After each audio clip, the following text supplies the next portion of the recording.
So here we are, another day at Birch Wellness, another podcast, and I'm excited about this interview because I've been waiting for this for a while. And I've been wanting to get Debbie on tape here to tell us a little bit about her story. I met her about 5 years ago when I first got into the cannabis. We opened our first store in that little bank on Saginaw Street there.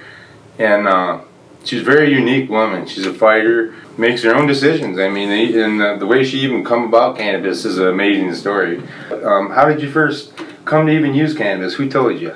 My doctor. My family doctor. He didn't get into cannabis at all, but he knew it would work for me because I've been through so many medication for pain. And he said, well, only thing left is cannabis. And he said, well, I'm recommending to you, I will fill out your license, but don't tell nobody who I am because he's not into that type of business. Mm-hmm. And so he's the one that introduced me to the cannabis.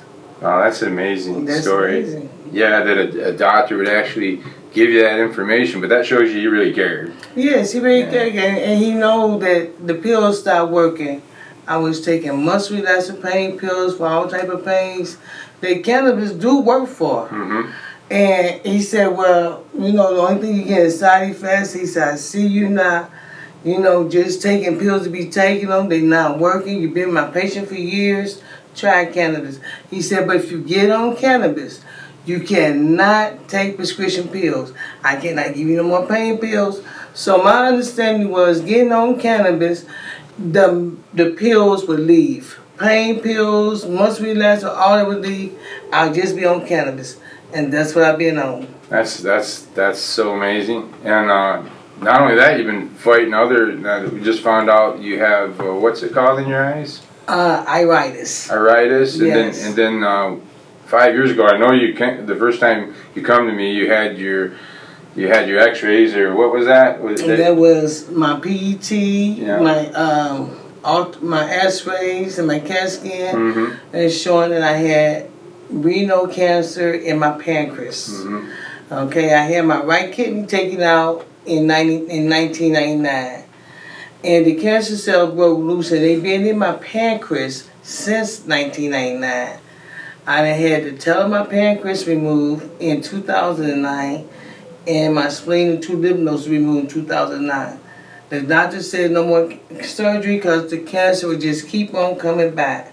So my head and my body is still with cancer in my pancreas, but God is still with me. And it's not spreading. It's not spreading. That's amazing. And what stopped the cancer cells from growing and what would kill it, I was taking wrist and some oil. I was putting it in some cheese, folding it up, and drinking it with some water, swallowing it. You don't want to taste it because it's nasty. It's nasty. You really don't want to taste it. So you just swallow it real quick. And they say you can do it as much as often. And I did it as often as I wanted to. If you do it too much, it would have you going to the bathroom.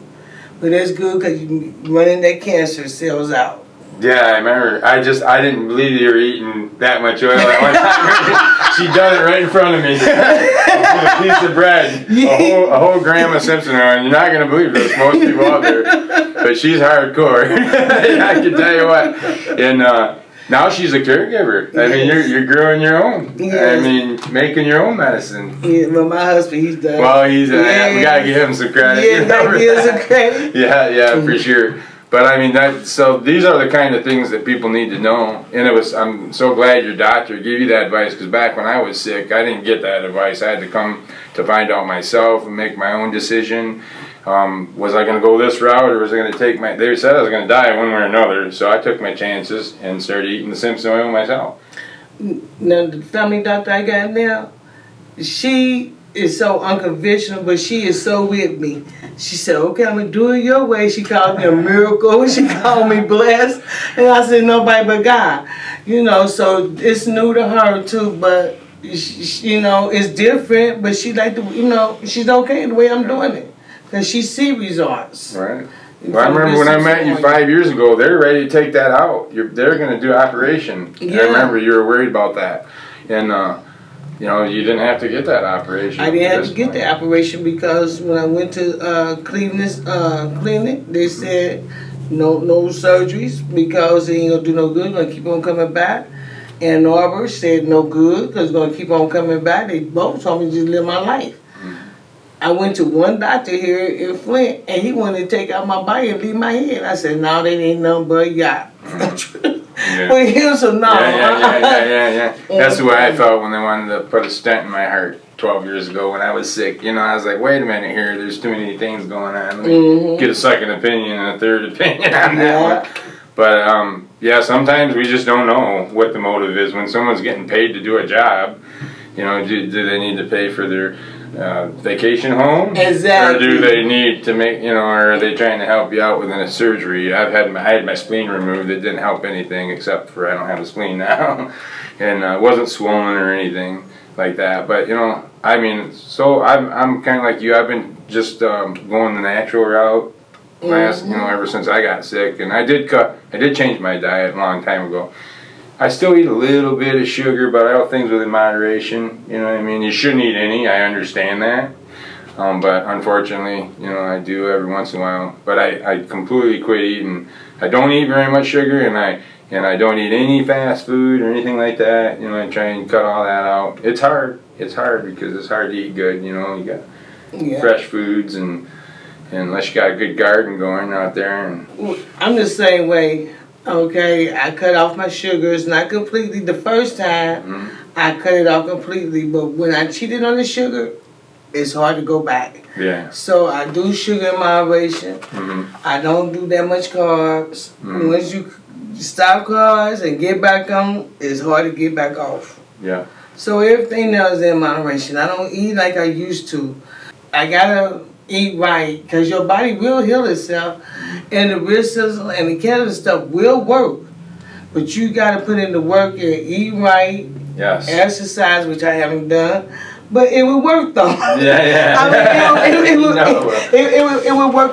It would work itself out. But if you're not eating right and using the cannabis right, you know that you defeat the purpose. Absolutely. Because one way I defeated the purpose with the rich some oil is when I was using it in my pastries. That made the cancer grow. Don't eat it in pastries. Just put it in between some cheese and swallow it, or in a capsule. Yes. That's good. You know, we all have to learn our lessons, I guess, and that's a good one Debbie learned. Don't mix sugar when you're trying to heal with any type of medicine, really. Debbie's not only a caregiver and she uses cannabis as an alternative, but she's also an advocate. You helped us get our licensing.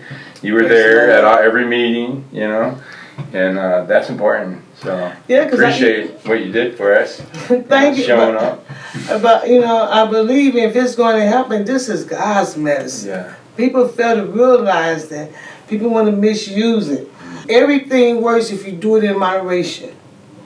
Okay? This medicine was put down for healing, and it works. But you can't be just eating everything, misusing your body, and think it's going to work. It's not going to work like that.